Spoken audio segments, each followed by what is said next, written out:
हम इतिहास भूल गए हैं कि पाकिस्तान के अंदर हमारे सिख भाई बहनों के साथ क्या हुआ और क्या हो रहा है। वो जानते थे कि बौद्ध कोई अलग नहीं है। दीपक सिंह हिंदू भी बौद्ध है, मैं जैन भी हूं क्योंकि मैं जितेंद्रिय हूं, मैं सिख भी हूं। देवी देवताओं के चित्रों को हटाकर फेंक रहे हैं, तो फिर किनको पूजोगे? इन्होंने गोलियां लगवाई, मंडियां लगवाई तुम्हारी बहन बेटियों की। इस जात पात के चक्करों में मत पड़ो साथियों।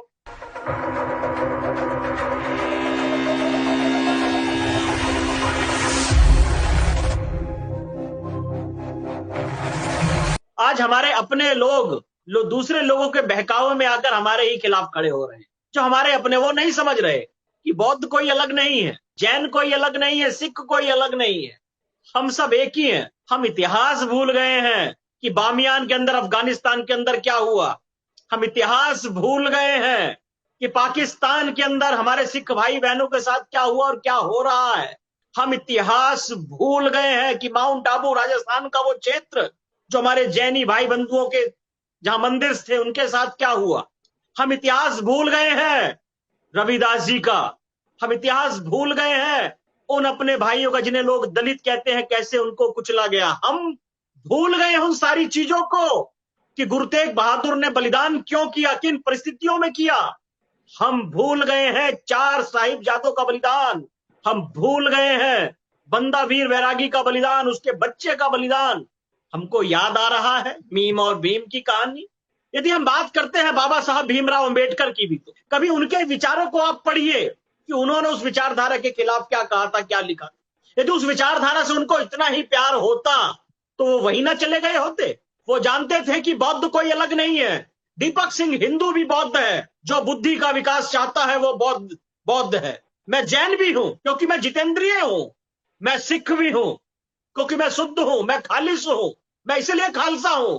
मैं अलग नहीं हूं, मैं सनातनी हूं क्योंकि मैं अजर हूं, अमर हूं, इसलिए मैं सनातनी हूं। हम सब एक ही तो है, हम अलग कहां है किसी से। और आज पर हम कठपुतलियां बन गए हैं।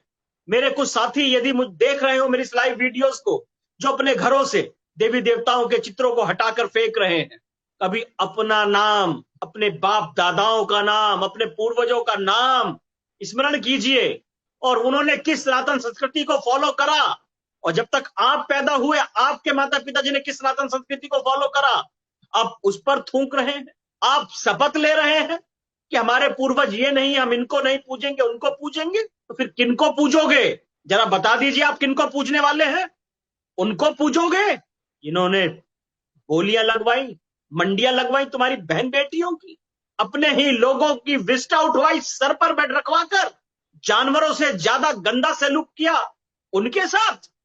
आज हमें समझना होगा, कुछ तथाकथित कुछ लोग जिन्हें मैं राष्ट्रद्रोही कहता हूं, जो आप लोगों को बहका रहे हैं, फुसला रहे हैं कि देखो जी, आपके ऊपर तो सवर्णों ने बड़ा अत्याचार करा, आपके ऊपर तो इन्होंने बड़ा अत्याचार करा। जिन लोगों की आप बात करो, उन्होंने क्या कोई दूध मलाई खिलाई थी? कि आज भी दूध मलाई खिला रहे हैं? दलितों के हित की बात करने वाले लोग कहां चले जाते हैं जब छोटी छोटी हमारी बच्चियों के बलात्कार होते हैं? तब उनके मुंह से एक शब्द नहीं निकलता। इस जात पात के चक्करों में मत पड़ो साथियों। हम सब हिंदू एक हैं, हम सब सनातनी एक हैं। हम इन जाति पंथ के बंधनों को छोड़कर, ऊंच नीच के भेदभाव को छोड़कर, एक दूसरे को नीचा दिखाना छोड़कर एक दूसरे के साथी बन जाएं। पैसा, धन, दौलत ना कभी किसी के साथ रही है, ना भविष्य में रहने वाली है।